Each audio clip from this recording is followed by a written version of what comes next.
สบายดีพ่อแม่พี่น้องเบิดสุขสู่คนมาเด้อจ้ามื้อนี้กินป่นปลาอย่าตำอันป่นปลาแล้วก็มีมะเขือนี่แต้ๆนำเสนอดอกกระเจียวหมักลิ้นไม้หรือหมักลิ้นฟ้าหน่อไม้แล้วก็อีหยังหยอดบักอื้อมันจะแนวแซ่บๆพี่น้องค่ะอันนี้อันหยอดนั่นยังไงยอดฟักเข่าพี่น้องยอดฟักข้าวนั่นก็เจ้าเอิญมันสิออกคมๆจักหน่อยแต่อันแซ่บจะแนวแซ่บๆได้หมดปลาทอดปลาอีหยังปลาขาวนะพี่น้องปลาขาวสอยอยู่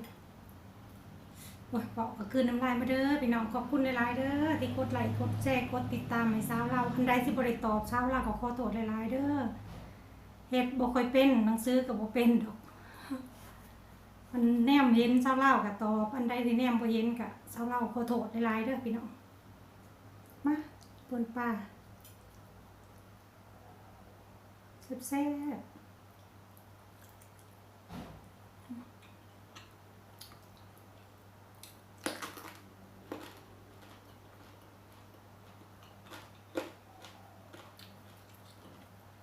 ดอกกระเจียว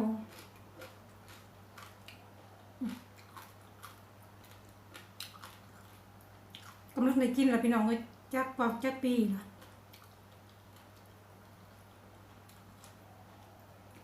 เป็นในตลาดแล้วแรงใส่หักดอกมันอ่อนอยู่บ่หลายดอก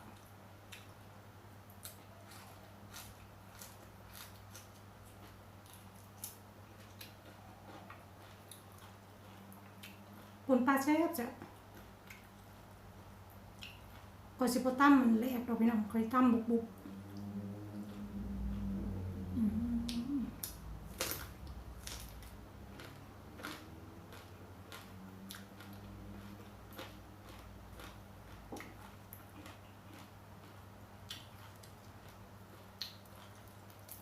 ทอดกรอบ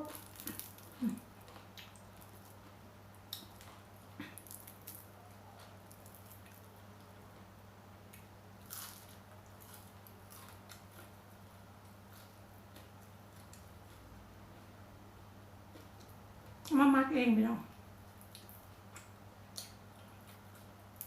ขายในตลาด30 บาท3 ตัว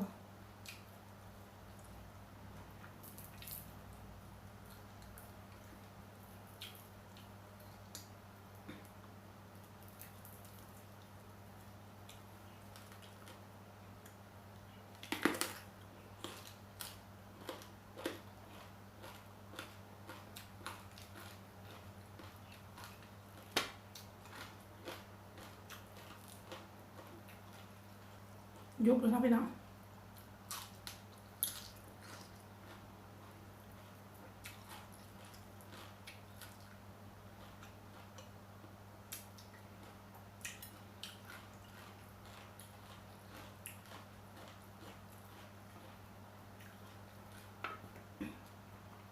แซ่บพี่น้องเขาจะว่ามันเป็นยาบอกเลย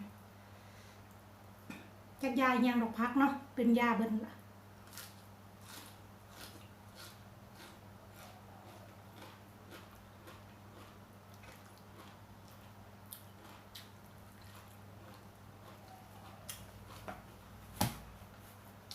ตอนนี้เอาคือเก่า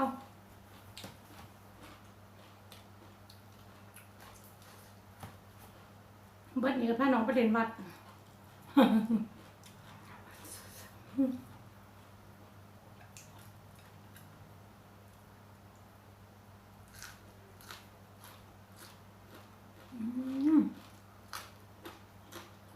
เจ้าจะกินอีกยังไงเป็นน้องเลยก็แนวแซ่บเช้าล่างมากผัก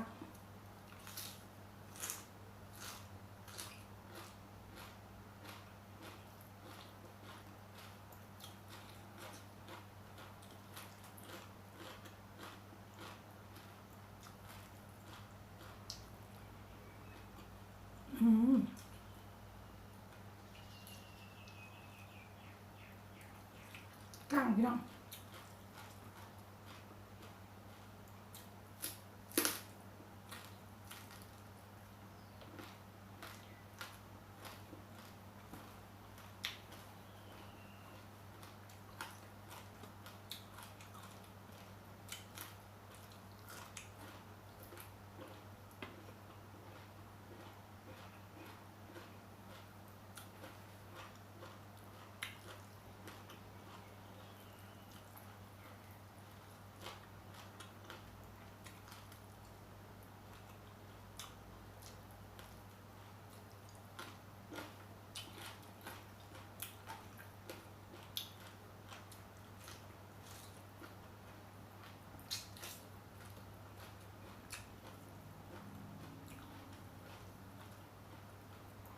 มันจะแก่แล้วพี่น้องเลยหอมหอม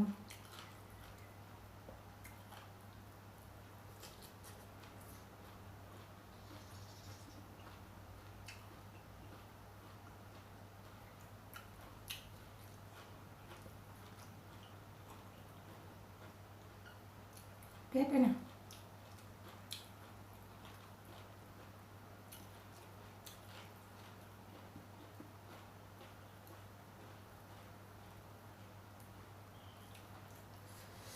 กินข้าวน้ำรองพี่น้อง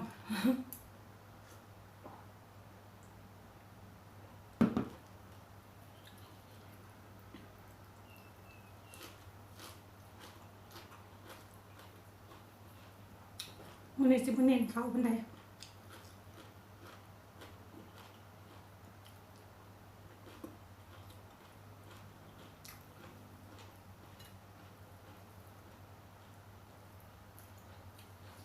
ชอบกันพัก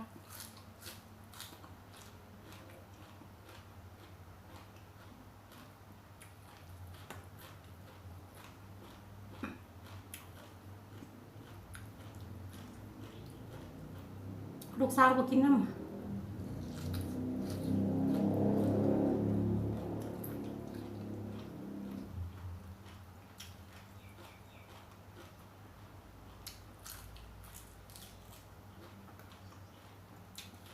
แซ่บหอมหอม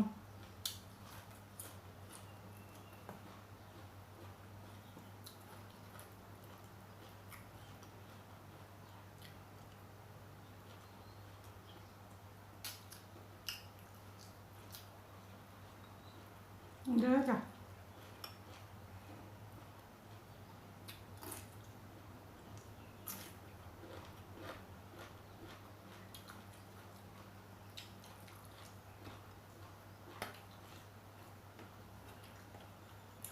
ยอม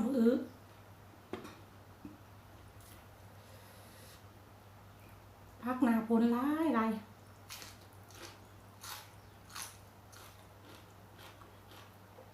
ซื้อความพี่น้องเลย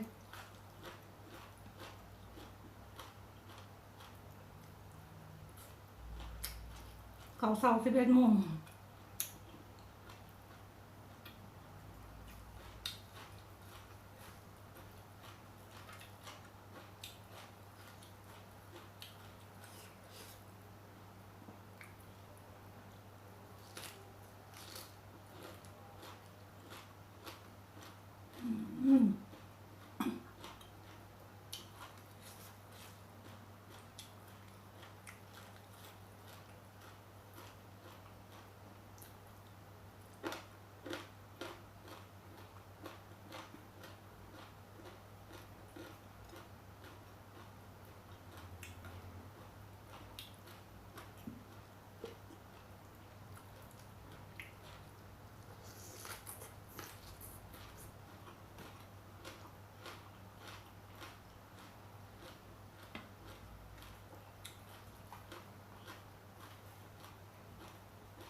แซ่บจ้ะ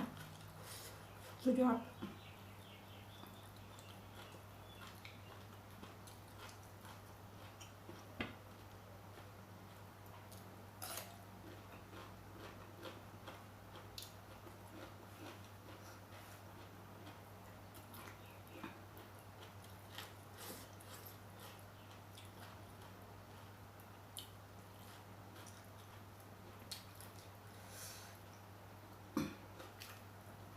จะแนวแซ่บขันมันอ่อนๆนะมันแซ่บ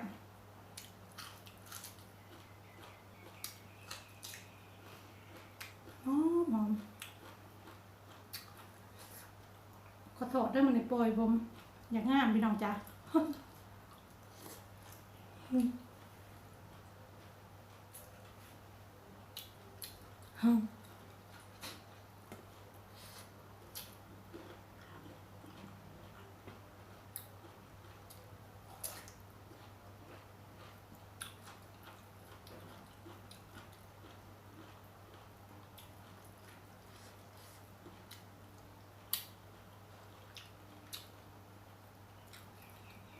ใส่น้ำพอจุ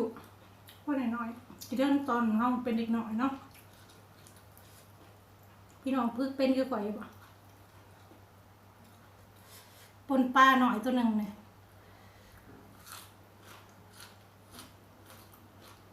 ใส่น้ำจนมาใส่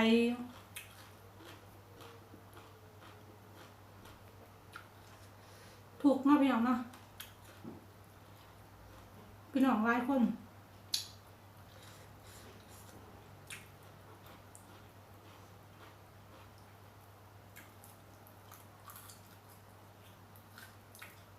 มีพี่น้อง12 คนพี่น้องเอ้ยพ่อกับแม่เพิ่น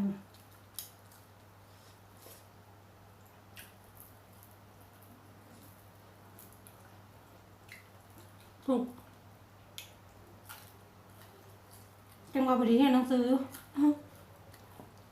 เอาแต่น้อง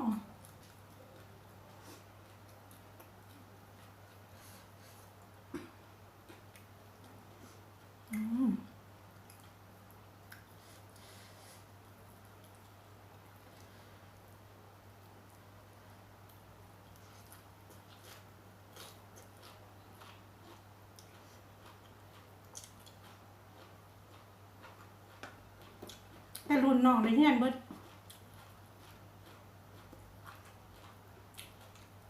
เจ้าข่อยก็งงๆเปล่าๆตอบผิดตอบถูกแป้งกับขอโทษขออภัยด้วยพี่น้องเด้อ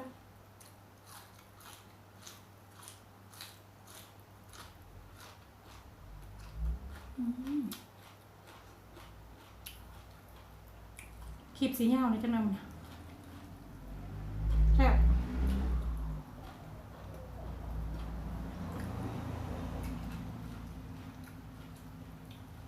พักเป็นข้าวลวกแล้วมันต้องกินให้เบิด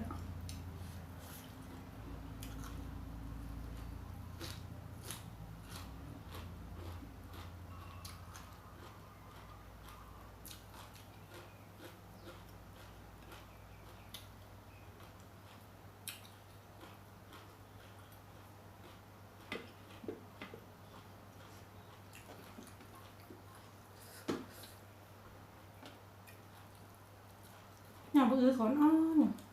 อย่างฝักเขาอ้อนๆ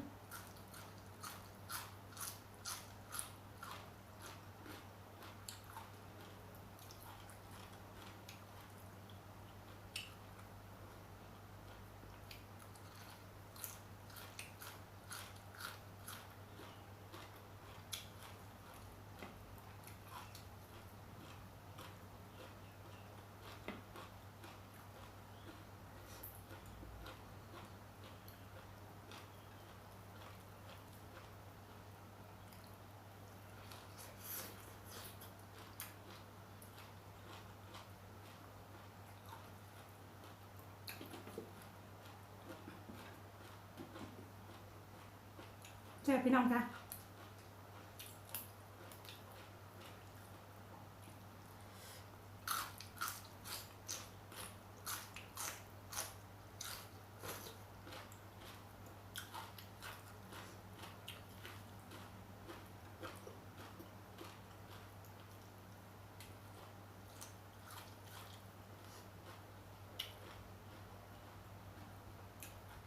เขาควันวัดเนี่ยกระปน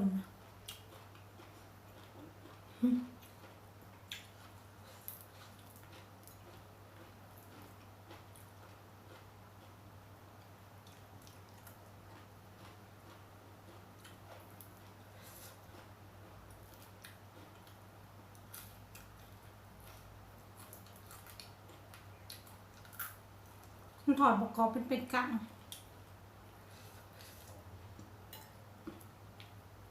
ทอดกับกรอบนะมันมีกัง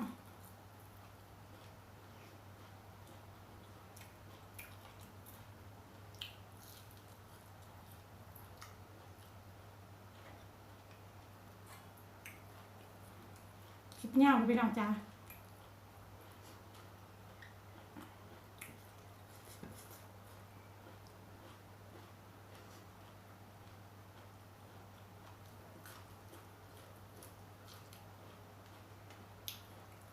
แต่ได้กับสิไปก่อนนะพี่น้องเลยขอบคุณหลายๆกินอีกขาบหนึ่ง กินขาบแรก